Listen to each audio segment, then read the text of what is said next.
Halo, selamat datang di rumah saya. Obrolan santai seputar rumah Santo Yakobus.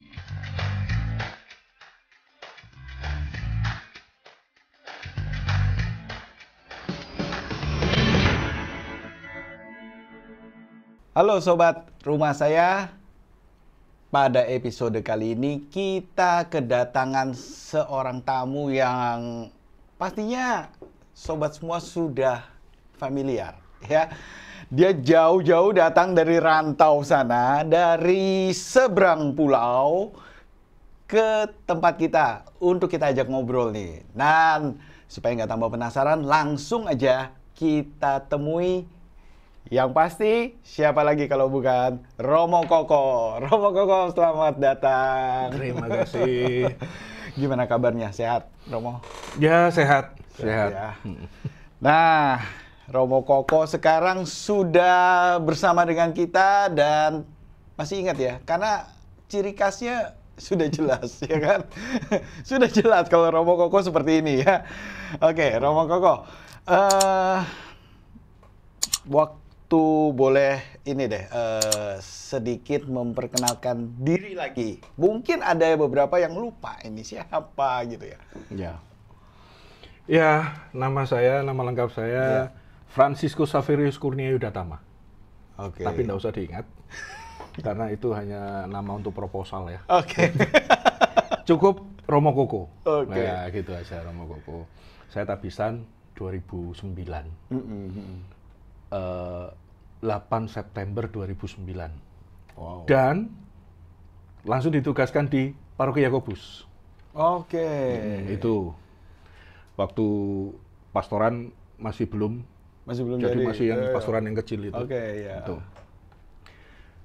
Lalu saya di paroki sini hanya 10 bulan. Dipindah ke paroki sebelah, paroki Karangpilang. Oke, ya. Lalu kemudian mulai 2014 diperbantukan di Keuskupan Ketapang, Kalimantan Barat. Sampai sekarang. Mulai 2014. 14. Wih, hampir 10 tahun ya. Wow. Itu. Nah, oke. Gini nih, dari Keuskupan Surabaya. Ini saya sebagai orang yang awam ya, bertanya ya Romo ya. Kok bisa nyebrang ke keuskupan berbeda, Romo? Ya. Karena memang kalau dilihat bahwa gereja itu universal ya. Gereja universal memang ada keuskupan-keuskupan. Nah, tapi di situ mereka saling membantu. Keuskupan Ketapang imamnya sedikit. Bisa dikatakan projonya mungkin 30-an. Dibantu juga dari kongregasi. Yang luasnya hampir sama dengan Jawa Tengah. Wow. Kabupaten Ketapang itu. 30 orang berarti. 30 Romo. Ya. Luasnya. Yang projo ya. Iya, yang projo untuk mengcover yang seluas Jawa Tengah ya. Nah. Luas juga. Keuskupan Ketapang itu hanya satu kabupaten, satu keuskupan. Sekarang ada pemekaran jadi 2 kabupaten. Oke. Begitu. Dan medannya juga relatif lebih berat ya pasti kalau di sana ya. Kalau dibandingkan dengan Jawa, iya. Iya. Dibandingkan dengan Jawa. Nah, waktu kita mau ngulik sedikit nih kronologisnya nih. Waktu Romo dapat info dipindahkan. Kaget gak? Maksudnya kan manusiawi dong. Kalau kita udah di Surabaya, udah di Jawa yang nyaman gitu ya, apalagi pernah di Yakobus ya kan. Terus atau Ketapang. Apa sudah tahu sebelumnya medannya kayak gitu kah situasinya, atau kagetnya nih waktu masih di Surabaya, kaget gitu kan. Atau setelah sampai sana, wih, gimana mau? Memang kalau kaget ya pasti karena selama masa pembinaan waktu frater sama sekali tidak disiapkan untuk medan sana. Medan Surabaya. Karena saya projo Surabaya. Iya. Tapi ketika ditugaskan di sana, ya sudah. Karena itu ketaatan. Ya memang kagetnya ketika di sana. Setelah dari Surabaya yang aktivitas penuh, sana bisa dikatakan kosong. Jadi bingung. 6 bulan pertama bingung. Oh gitu ya? Iya. begitu. Kosong dan suasananya juga mungkin beda ya pasti ya. Akhirnya memang dalam suasana yang seperti itu semakin apa ya, bisa memenuhi hobi. Hobi motoran kan. Nah, di sana alat transportasinya motor. Jadi hobi bisa tersalurkan. Dan medannya cukup menantang. Iya. Saya lihat videonya itu waktu dia Romo turne segala ya. Aduh, sangar itu medannya. Seperti itu. Oke. Umat sendiri di sana menerimanya dengan kedatangan Romo dari Jawa lah, istilahnya dari Surabaya ini. Seperti apa, Mo? Mereka sangat welcome, sangat menerima. Karena di paroki saya sekarang, paroki Kanak-Kanak Yesus Marau, Surabaya, untuk Romo-Romo Surabaya, saya bukan yang pertama. Jadi yang pernah tugas di sana itu Romo almarhum Reko Boleng, terus kemudian Romo Didi. Oh, Romo Didi. Romo Didi pernah di paroki itu juga. Lalu nama Romo Fusi itu ada di buku baptis. Karena pernah main di sana dan membaptis. Oke. Itu ada. Jadi ikatan sebenarnya Marau dengan Surabaya itu sudah terjalin. Sudah terjalin. Nah, dari Romo-Romo yang pernah tugas di sana, Romo-Romo Surabaya yang pernah di sana, hanya 2 yang tidak di sana. Semuanya di Marau. Semua di Marau? Pernah di Marau. Okay. Hanya 2 yang belum pernah. Seperti itu. Nah, kalau Marau sendiri itu Keuskupan Ketapang? Ya. Keuskupan Ketapang, oke ya. Ketapang itu Kalimantan Barat ya, Kalimantan Barat ya. Dan kira-kira ada berapa sih Mo umatnya jumlahnya? Paroki saya itu per Desember tahun lalu itu jumlahnya 8.773. Terdiri dari itu mereka berada di 38 stasi. Di sana dilayani 3 romo. Wow. Dan kami memang mengusahakan 1 bulan itu minimal sekali mereka harus dilayani, harus ada kunjungan. Nah, ya, kami menamakan turne. Turne itu ya. Bukan turu kono turu kene ya. Iya. Gitu. Dan jauh jaraknya dari paroki tadi Kanak-Kanak Yesus itu ke stasi-stasi. Stasi-stasi itu? Paling jauh itu 70 kilo. Nah, tapi modelnya di sana itu per kelompok. Secara nggak langsung mereka sudah mengelompok gitu ya. Oke. Jadi kami Sabtu Minggu itu paling tidak ada 9 sampai 12 kali misa. 3 romo.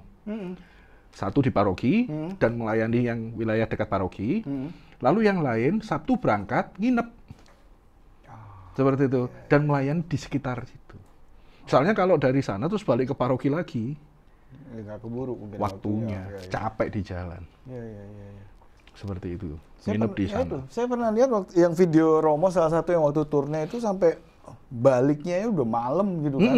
Itu naik sepeda motor malam-malam. Iya. Wow. Dengan medannya jalanannya. Ya meskipun itu baru jam 7 ya. Tapi kelihatan malam karena sepi, karena nggak ada lampu. Nggak ada lampu kan.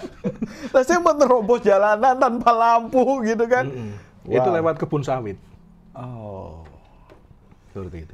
Iya.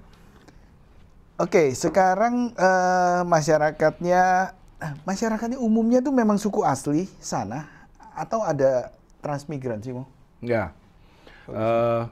Kalau di paroki Kanak-Kanak Yesus Marau itu sebenarnya memang yang mendirikan paroki itu bukan mendirikan, tetapi yang ada pada awal-awal itu adalah orang Dayak sendiri, kemudian orang Tionghoa, lalu kemudian didatangkan orang-orang Flores yang dari paroki sebelah, gitu ya, didatangkan untuk membantu menghidupkan.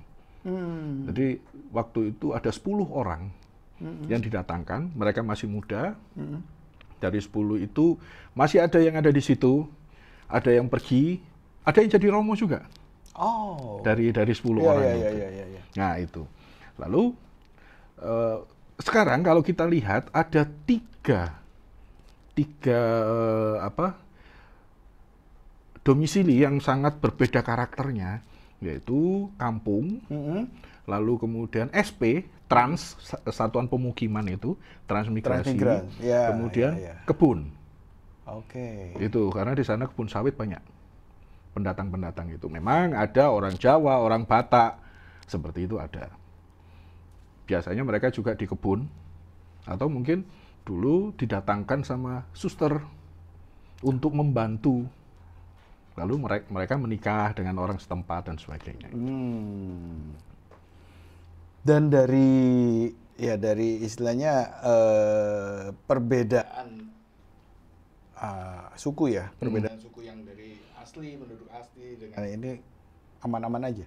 Maksudnya ya mereka so far bisa Oh bisa. Orang Dayak sebenarnya mereka itu sangat welcome.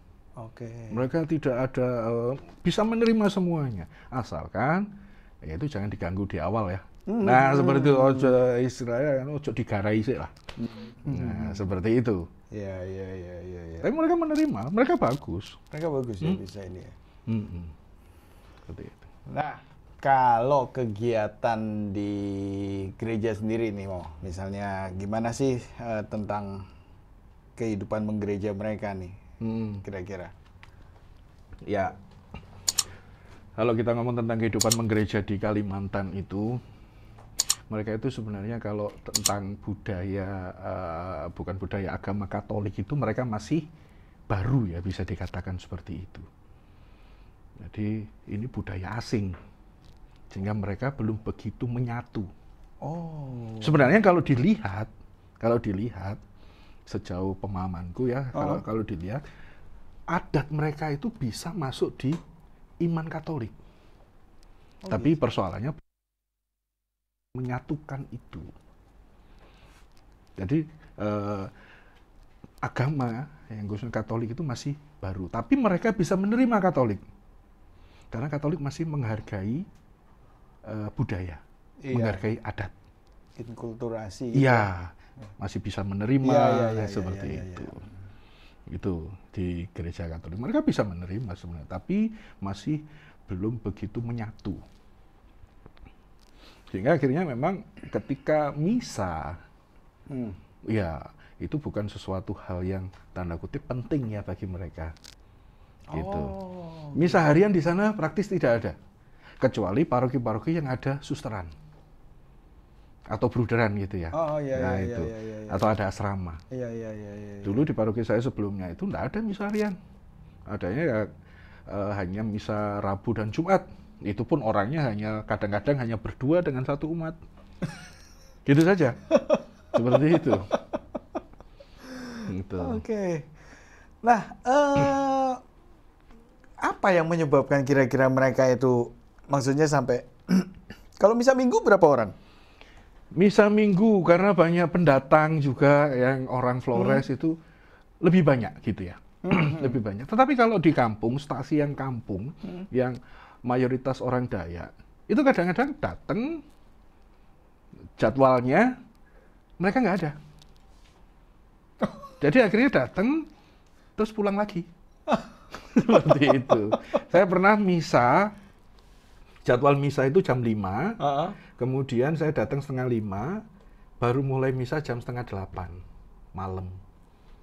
Wow. Jadi saya nunggu. Wow. Kemudian pulang itu jam 11:30. Lewat Jalan Salib, dan pada waktu itu kebetulan lampu mati, lampu motor. Jadi pakai lampu sento. Trap. Tapi itu menarik itu. Itu menarik. Menarik ya? Bagiku menarik. Nggak bikin kapok. Ya kalau bikin kapok nggak mungkin saya sampai 9 tahun kan. Ya itu harus apa ya? Itulah perjuangannya seorang imam ya, seorang romo ya. Ketika di daerah justru kelihatan perjuangannya luar biasa. Kayak tentara aja mau ditempatkan di mana harus ini ya. Ya itu karena ada gaul ketaatan itu ya. Gaul ketaatan. Begitu. Apalagi mau yang berbeda mau di sana mau kira-kira yang Romo dapatkan pengalaman selama hampir 10 tahun ini di sana. Mo. Ya. Dalam kehidupan beriman ya khususnya itu benar-benar di sana lebih merasakan Tuhan itu ada. Tuhan itu membantu. Mungkin dulu di Jawa, meskipun di Jawa itu saya seorang imam yang udah 4 tahun ya. Mungkin selama itu Tuhan ada itu hanya di pikiran. Gitu ya. Tapi dalam kenyataan seakan-akan seringkali tidak menyadari. Tapi begitu di Kalimantan yang sangat terbatas, itu ya, sangat terasa. Ya mungkin itu hanya salah saya ya. Kenapa enggak dari dulu itu? Tapi ini sungguh terasa penyertaan Tuhan itu. Oh banyak peristiwa. Jadi contoh satu ya. Ada itu di Instagram saya. Jadi ketika saya motoran, dari waktu itu dari Marau ke Ketapang. Saya nggak pernah cepet-cepet ngebut itu enggak. Pokoknya prinsip saya jangan sampai disalip. Gitu. Prinsip saya itu. Pokoknya jangan disalip lah. Gitu. Lalu sebelum masuk ke Ketapang, kota, ya bersih-bersih dulu lah. Dicuci motor. Nah, di pencucian itu memang sudah terbiasa. Kenal. Nah, terus kemudian yang nyuci itu ngomong, "Loh Romo, kok seperti ini?" Baut roda itu sudah lepas segini, sudah keluar segini. Ya ampun. Itu. Sudah lepas. Ini kalau misalnya itu nge-gym, pasti. Iyalah. Ya paling nggak rumah sakit lah. Rumah sakit. Nah, seperti itu. Enggak, untungnya maksudnya Anda bisa rumah sakit, kalau sendirian di jalanan gelap itu siapa bisa nolongin? Ya untungnya itu siang ya pasti. Nah, itu terus kemudian aku posting ke Instagram. Kalau mau dicek boleh itu. Ada satu komentar Romo. Dia Romo Semarang dan juga bertugas di Ketapang. Komentarnya itu menarik. Itu tandanya Tuhan masih perlu kamu. Nah, misalnya gak perlu, mati gue. Iya ya. Betul. Itu salah satunya. Masih banyak yang lain. Yang stang tiba-tiba bautnya hilang. Kayak gitu. Atau mungkin itu cara berkendara yang nggak bener ya. Itu sangat merasakan, apalagi terakhir ketika paroki kami membangun gereja. Itu sangat terasa. Ya bukan hanya saya, tapi umat juga merasakan itu. Jadi gerejanya ini kan baru setahun 2 tahun ya? 2021 diberkati. Ya. Istilahnya kalau nanti sobat rumah saya bisa ngecek ya, kita tunjukin fotonya itu dari yang bangunan lama ya, langsung itu dirobohkan. Dibangun yang sekarang emang lebih ya paling nggak lebih besar ya, lebih besar itu. Kalau dikatakan lebih bagus relatif ya. Relatif ya, tapi worth it lah, gitu lah ya. Itu apa pengalaman uniknya tuh? Pengalaman unik penggalangan dana. Mohon jelas itu tentang penggalangan dana itu bagi saya suatu hal yang luar biasa. Penggalangan dana selalu ada mujizat. Iya, memang. Saya ketika di Surabaya, ya banyak orang yang ngomong, "Wah, kamu kan di Yakobus dulu, jadi pasti banyak kenal orang-orang kaya." Nggak. Saya dulu sering nongkrongnya itu kan di security. Sering nongkrong di security dan juga nggak lama di situ. Itu. Jadi untuk penggalangan dana saya bingung. Umat sana sangat yakin bahwa Romo dari Surabaya itu kenalannya pasti orang-orang kaya dan gampang cari dana. Ya, saya bingung. Saya nggak ada pengalaman untuk itu. Membangun gereja ini pertama bagi saya. Pengalaman pertama. Lalu kemudian tiba-tiba ada satu Romo dari Semarang itu chat WA. Piye gini terus apa yang bisa dibantu? Langsung gitu. Nggak ngomong ya penggalangan dana. Karena itu satu-satunya yang memang sangat kurang. Terus dibantu bikin video. Nah, ini menjadi luar biasa. Karena putus asa atau frustrasi dan bagaimana, ya sudah saya iyakan saja karena nggak ada cara lain pikir saya. Terus dicobalah, entah nanti dapat atau apa, paling nggak modal itu balik. Oke, ya. 1 minggu terkumpul 100 juta. Wow. 1 bulan, 2 minggu, 3 hari 100 juta, sorry. 1 minggu 200, 1 bulan 500. Dan total terkumpul 800. Dengan hanya men-share. Kekuatan media komunikasi ya. Betul. Nah, itu hanya men-share itu aja. Wow. Itu bagi saya pada waktu itu, ya ini peran Tuhan. Kalau misalnya saya nggak mau untuk bikin video itu, ya nggak mungkin jadi. Nah, ini mengingatkan pada ya peristiwa perkawinan di Kana itu. Oke. Ketika Bunda Maria ngomong kepada pelayan-pelayan, apa yang dikatakan kepadamu, perbuatlah itu. Dan kalau pelayan-pelayan itu nggak mau mengikuti apa yang dikatakan Yesus, ya nggak akan ada mujizat. Iya, betul. Kalau saya misalnya tidak mau menyambut ajakan dari seorang Romo ini untuk bikin video, ya tidak terkumpul uang segitu. Action ya jadinya. Action ya.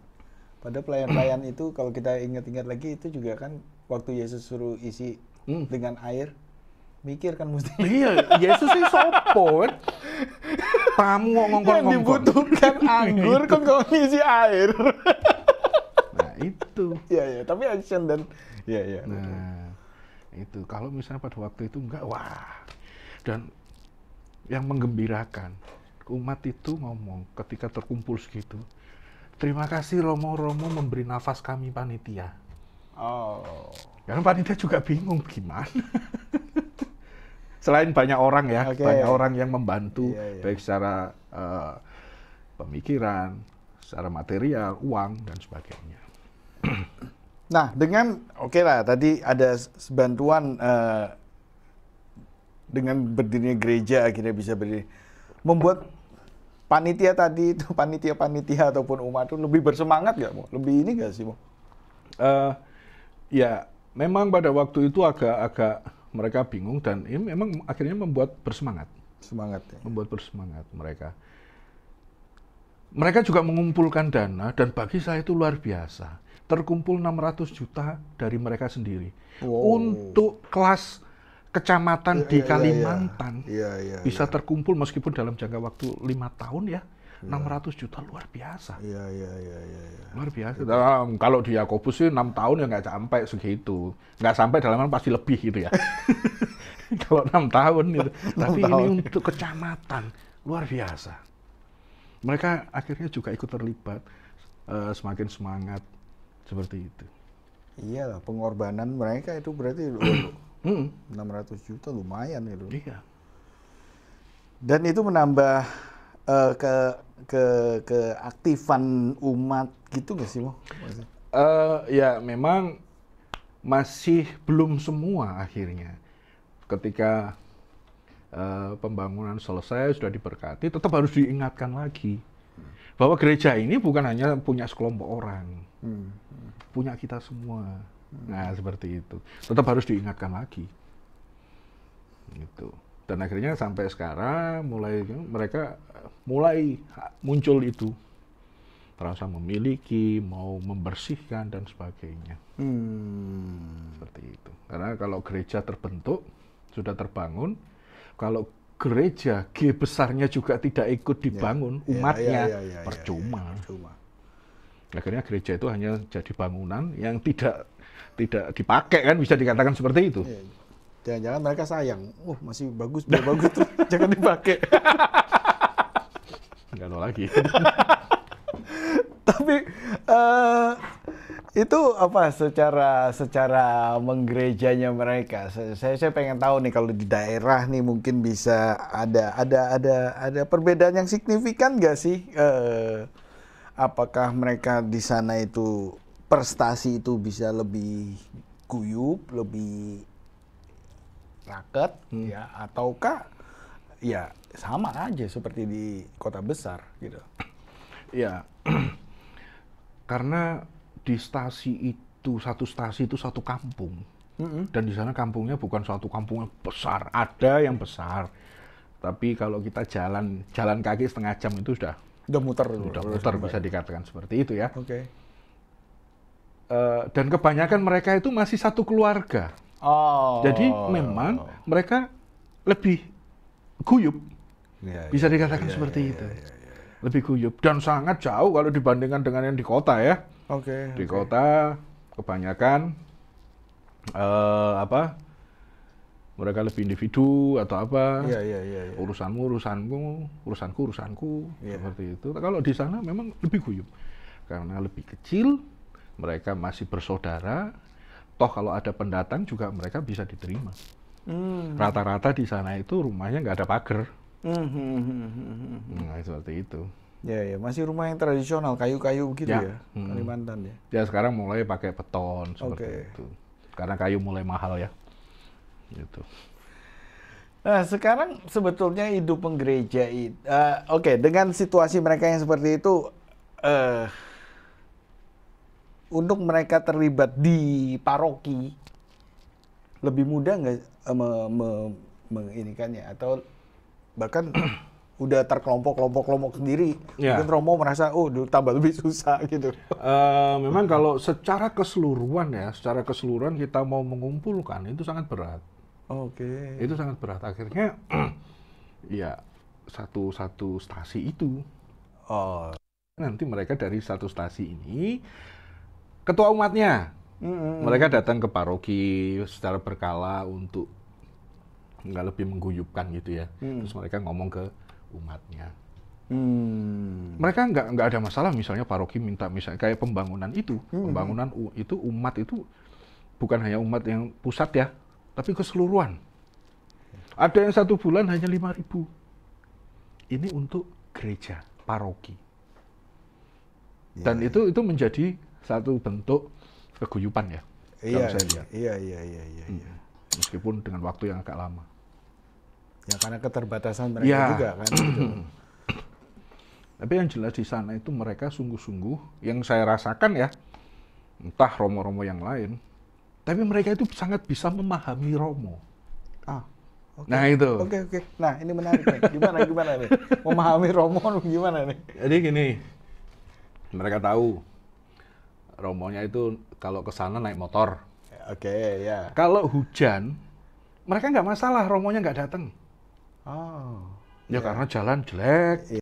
Terus kemudian nanti Romonya sakit. Itu. Yang saya alami kalau di Jawa tidak seperti itu. Kalau Romonya nggak opnam, itu pokok masih bisa bangun. Itu. Mereka nggak tahu ya, mungkin karena situasi berbeda, tapi mereka bisa memahami itu. Mungkin kalau sampai Romonya sakit, mereka akan lama tidak dikunjungi. Jadi oke lah, nggak apa-apa. Dan di sana asisten imam itu masing-masing stasi ada. Jadi kalau tidak ada kunjungan Romo, ya mereka mimpin ibadat. Mereka berani mimpin ibadat. Seperti itu. Untuk stasi yang terjauh, itu berarti kan misanya kan Romo yang ke sana kan, kunjungan Romo ke sana kan. Itu ya seminggu sekali itu. Enggak ya? Kalau seminggu sekali, mati. Mati kalau seminggu sekali itu. Tapi paling tidak 1 bulan. 1 bulan itu sekali. Kami mengusahakan itu 1 bulan sekali. Itu ya ditempuh dengan sepeda motor? Adanya itu ya? Iya. Paroki kami nggak ada mobil. Mungkin kalau ada mau yang bantu mobil boleh. Nah, yang mobilnya nganggur di rumah, lemparlah ke sana. Tapi jangan yang rusak-rusak ya. Bengkel susah. Mesti yang double cabin lah paling. Nah, berarti untuk misa setiap minggu aja mereka mungkin susah ya. Nunggu kedatangan Romo ya ke sana ya. Iya. Pelayanan misalnya perminyakan orang sakit atau whatever misalnya yang itu gimana Mo? Karena mungkin ya, mungkin di sana mereka sudah terbiasa mandiri, Jadi untuk perminyakan seperti itu memang sangat jarang. Gitu. Mereka ya sekali lagi tidak mau merepoti romonya itu. Karena jarak terlalu jauh. Misalnya di satu stasiun 70 kilo itu. Kemudian mereka malam-malam telepon. Romo minta perminyakan. Ya oke. Sampai sana udah lewat. Nah itu. Jadi mereka minta perminyakan lebih pada kalau posisi ada di dekat gereja. Pokoknya stasi-stasi yang bisa terjangkau, nggak terlalu jauh. Mereka minta perminyakan seperti itu. Pernikahan, perkawinan. Perkawinan di masing-masing. Di masing-masing ya? Di masing-masing ya? Di masing-masing stasi. Nah, mereka harus, mereka datang dulu ke paroki untuk kanonik. Ya. Ketika pemberkatannya ada di sana, kami yang ke sana. Seperti itu. Nah, kalau ini kayak seminggu sekali kan juga pusing juga, Romo. Nah, biasanya untuk mengatasi itu, jadikan satu. Itu yang menarik, saya pernah ada pengalaman. Ada 10 pasang waktu itu, saya menikahkan. Ternyata di situ ada kakeknya, ada bapaknya, ada anaknya. Nikah bareng. Itu ada itu, pengalaman itu. Seperti itu.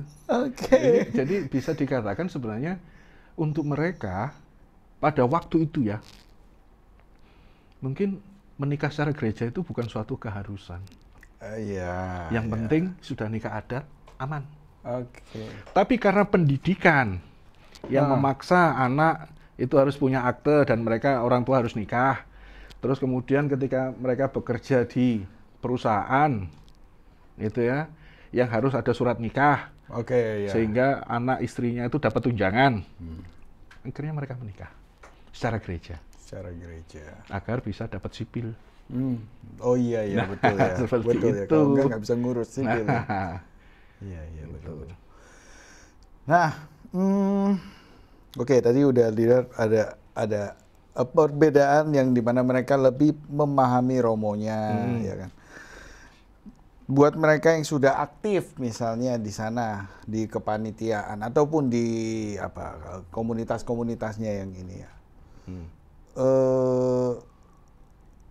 Apakah mereka menjadi orang yang berubah nggak sih? Maksudnya berubah tuh gini, menjadi orang kalau di kota besar kan ketika udah menjadi aktivis gitu kan, udah merasa bisa menyuruh-nyuruh romo dengan seenaknya gitu kan.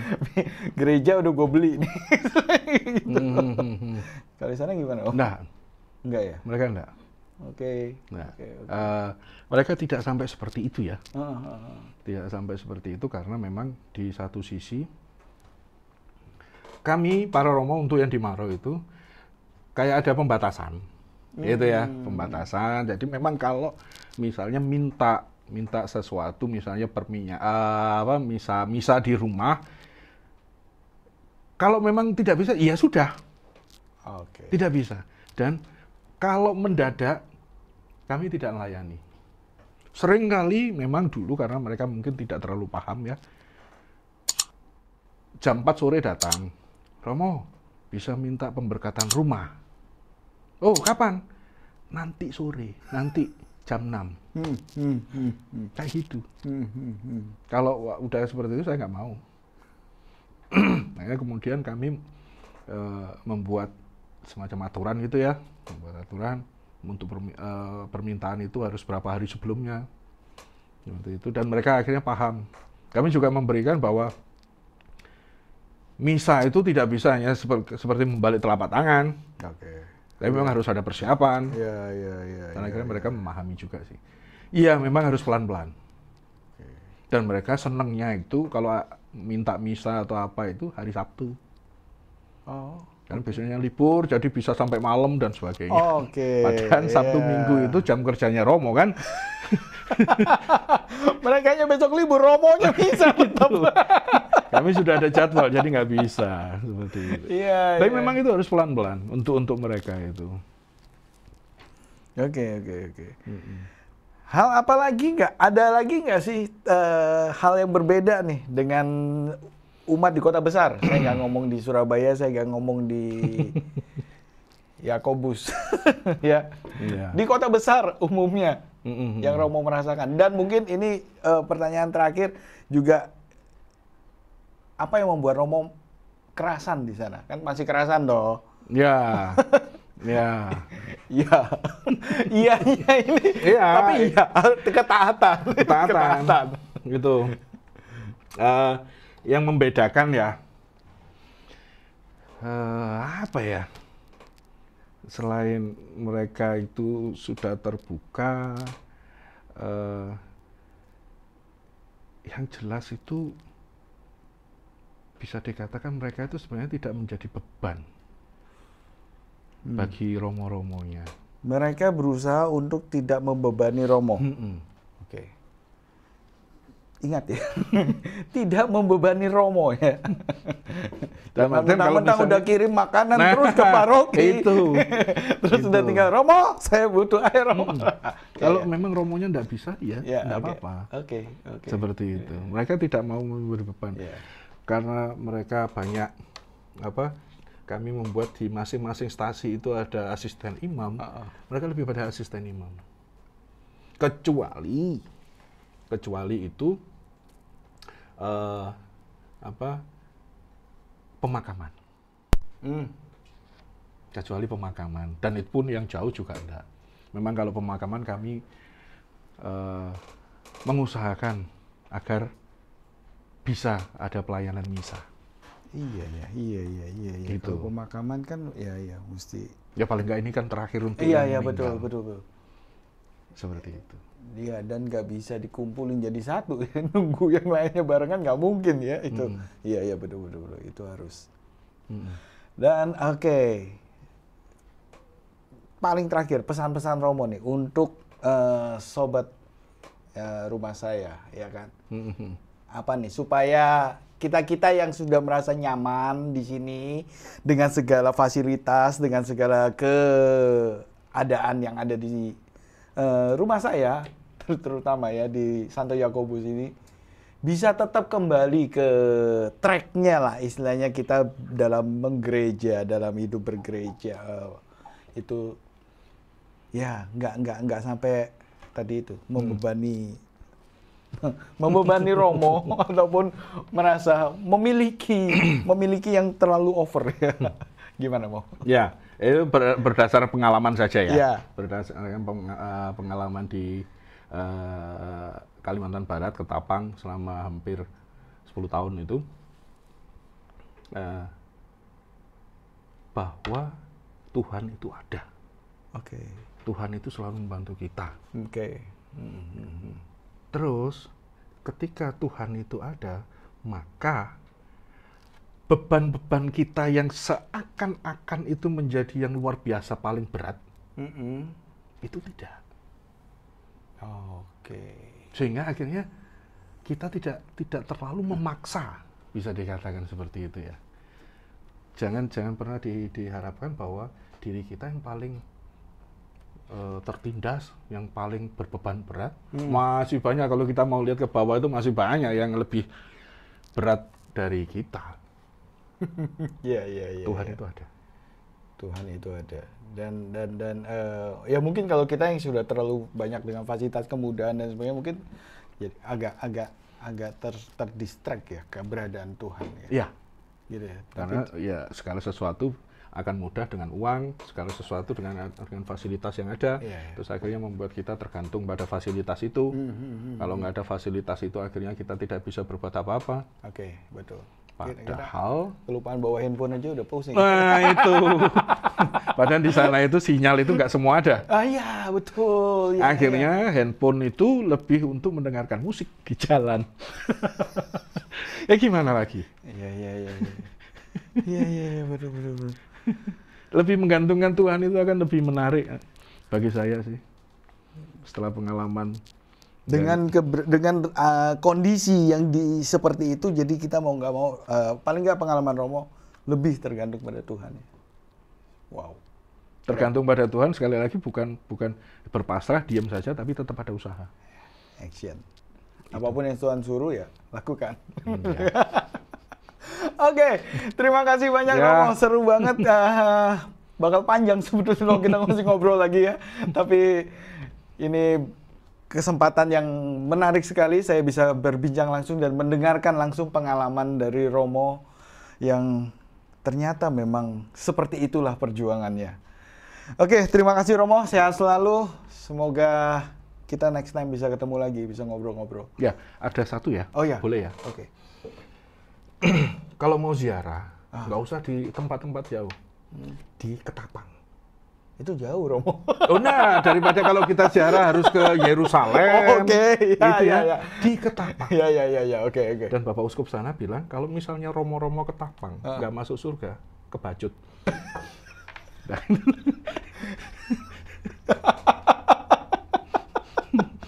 Ya. Nah, udah diperes banget kan. Udah sari patinya udah dapet tuh.